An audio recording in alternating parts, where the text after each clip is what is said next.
シカゴホワイトソックスのゼネラルマネージャークリス・ゲッツ氏がポッドキャスト番組に出演し、今シーズンの前評判を覆し大健闘しているチームについて語りました。ホワイトソックスは過去3年間すべてシーズン100敗以上を喫しており、2024年に至っては121敗の MLB 記録を作ってしまった超弱小チームでした。そこに東京ヤクルトスワローズからポスティングシステムで村上宗隆選手が入団しました。若手有望株も多く在籍していましたが、勝ちにつながっていなかった昨年までと違い、今年はゲーム差1で地区2位、ワイルドカードでのプレーオフ出場圏内にもいます。村上選手を筆頭に強力な打線で勝利を重ねているホワイトソックスは、どのようにして再建から抜け出しつつあるのでしょうか。その詳細を GM が語ります。その様子を日本語字幕でご紹介します。Chris Getz is the Vice President and General Manager of the Chicago White Sox, and he joins us now. Chris, how you doing? I'm doing great, Buster. How are you? Yeah, you're doing great. You're at 500. You come back. We're all talking about whether or not when the season ends, the White Sox are going to be in the 16 playoff field. You are as of today, so off to a good start. What's this experience like so far? Well, yeah, I mean, honestly, just not really used to it. It's been a while since, I've had this feeling, this level of consistency. And so it does feel good. And you know what, like you think about the fans, right? And we felt it a little bit last year in the second half. And I mean, I'm not surprised because, whether I played here in the office here, an opponent, I just knew this fan base. Once they can grab a hold of something that they feel like can be believed in, they'll be there. And they've shown up. They have. And so I feel good about certainly that. And then, you look at Will and the consistency that he's brought to the table since we hired him, continued to add staff, support staff. And then, of course, the players, they're feeding off of each other. They're playing well. I think, for any young player that comes up to the big leagues, it's one of those, I think I can play here, and that eventually when they perform, they know that they can play here. And it's same thing. I think we can win. Now it's, I know we can win. And that competitiveness and that confidence showing up on a daily basis has happened more than it has in the past. We don't take anything for granted. We know that, there's an ebb and flow to every season, but we feel like we go into every series with a chance to win that series. And that's really the mindset right now. So one of the things that's pretty clear when you watch your guys play, kind of like with the Blue Jays during last October, is first off, super fun team to watch. And the players really enjoy each other. And I can't remember which player it was, but he talked about how there's that feeling in the group that everyone's playing for each other. Tell me where you think that culture comes from, knowing the guys in your clubhouse. Well, it's something that I think any general manager or anyone in baseball, you want to cultivate that. You want that. We know that that's important. I can't say that, there's one tangible thing that you point to. There is this, selfless leadership in a clubhouse, starts with Will, and also like myself, I think that, how I carry myself, the support that I need to provide the staff and the players. And I think that begins to, just kind of bleed throughout the organization in a positive way. We've been we've tried to be very intentional on who we're bringing into the organization, but certainly the clubhouse when it comes to player acquisition. Who is this player? A handful of these guys have come up through our minor league system. So, we got to know them in the draft process or signing process. And then you've got some players that were trade acquisitions. I've talked about the Garrett Crochet trade, and you're bringing in the Kyle Teals and the Braden Montgomerys and the Chase Mydras in the Teal and Braden Montgomery examples. We knew those players because they were recent first-round picks, and they were under consideration for our picks. So we really got to know those guys, so we knew what we were acquiring. And, they're the players that, they're figuring out the big leagues together. And, they've been fortunate to have some success. Then you add like a Murakami who's been accomplished, overseas and really determined to prove to everyone that he can play at the major league level. But, he's a great teammate. The work ethic is there. He likes to have fun.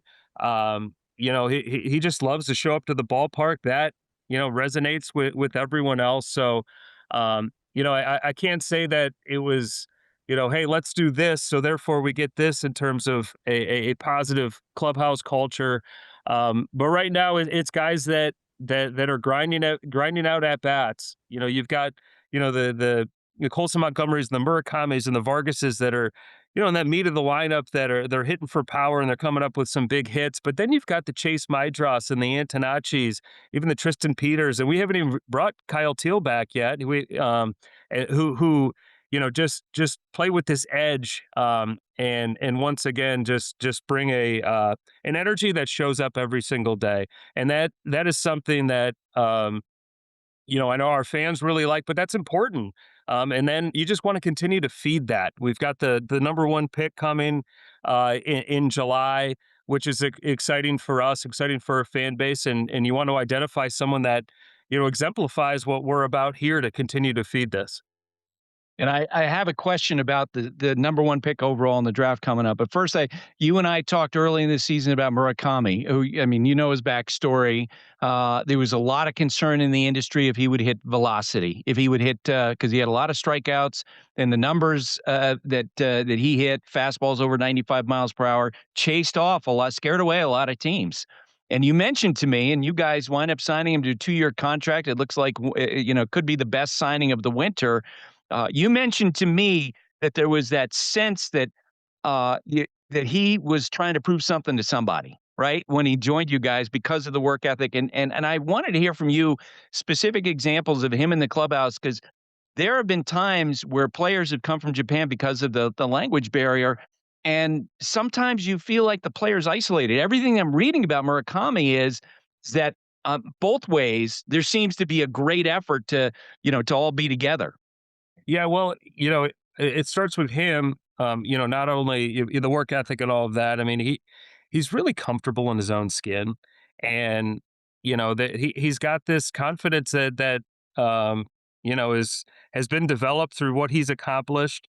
And you put on top of he's still hungry, he's not satisfied with that work ethic, and everyone kind of recognizes that. But we kind of have. Every time we win, we do a player of the game, and not that that's unique to other clubs, but oftentimes he is one player of the game for us, and he's on the mic, and it's always deflecting credit, but man, it is also hilarious. He's got a great. And you've been in there. You've been in the room. I have. It's like it's unavoidable. It's like when the guys are celebrating a win or celebrating someone that has done something well. Yeah, I mean, I love it, right? I mean, I remember that as a player, and now in this position when you get a chance to put together a team, and you see a team coming together. I mean, it's almost impossible to avoid when you can really sense that there's something special in a room, and I sense that developing. But it goes back to Mune. He's fun-loving guy, and great sense of humor, confident in himself, and he thinks about the team. He's talking about the team all the time. So, and I think he genuinely, feels that way and wants to give off that impression. So, we've tried to support him. It's bringing in someone from Japan. It's not something that, I've done personally or the organization has done in a while. So, we were very upfront, with him and in his group that, this isn't going to be perfect, but we want to make this as seamless as possible, and we'll just continue to have dialogue. We can help here, help there, off the field, food wise, language wise, so he can just go out there and be himself and play baseball. And I think we've done a decent job at that. What can you tell us about Colson Montgomery in terms of what he does and what he brings to the table on a daily basis?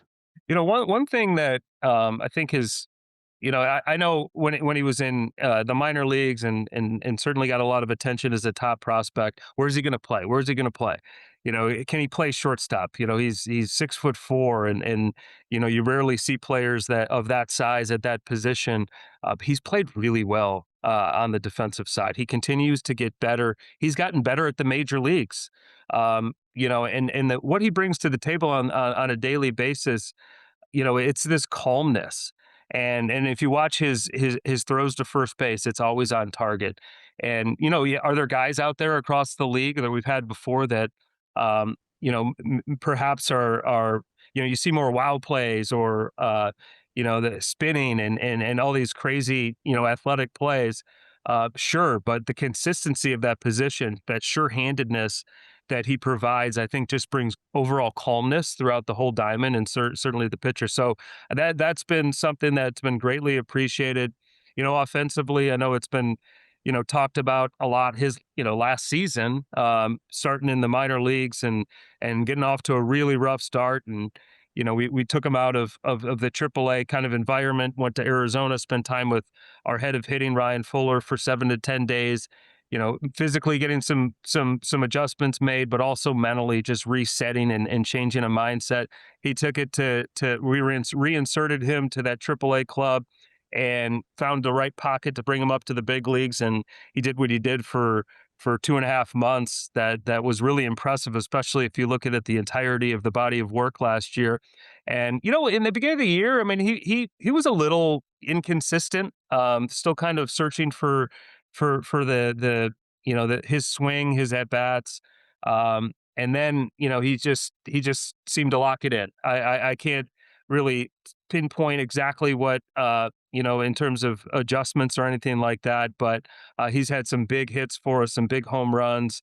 And I think it's been helpful having a Murakami and a Vargas who's done this a little bit longer around him, where he can just get to work on a daily basis. But to get that from a premium position, left-handed, with power, it's really impacted our team in a positive way.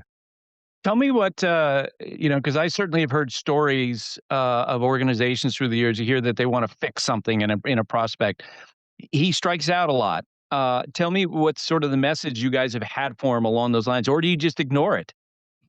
Well, you do need to look at, just the entire package of the offensive ability. And, I mean, we've got a handful of guys that do strike out. Now, if we're just going to attack the strikeout, does that deter from some of the other skills That he does well. makes him good, right? So now, he's still developing as a hitter, especially at the major league level. And we hope that the strikeouts, we get less of them. Same with Murakami, but can't lose sight of the fact that he's hitting a lot. He's hitting for power, and he's come up with some big at bats for us. But when it comes to Coulson and similar to Murakami, the engine is so strong, it's so powerful, and sometimes if it's not controlled, it can it's like a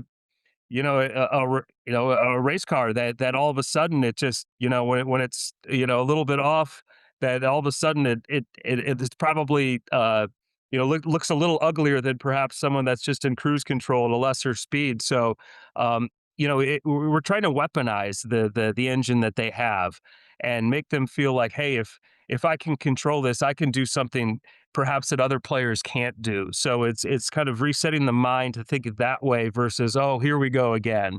And now that, gosh, It'd be that was negative, right? yeah, I mean, no, an it was an ugly organization can first be swing, negative. and here, and then just snowballs. So, and so it's a matter of him having the right self talk, and but also giving the right cues from our hitting coaches or teammates or just the organization in general to keep him on track or keep others on track. Yeah. ご視聴いただきありがとうございます。チャンネル登録、高評価をお願いします。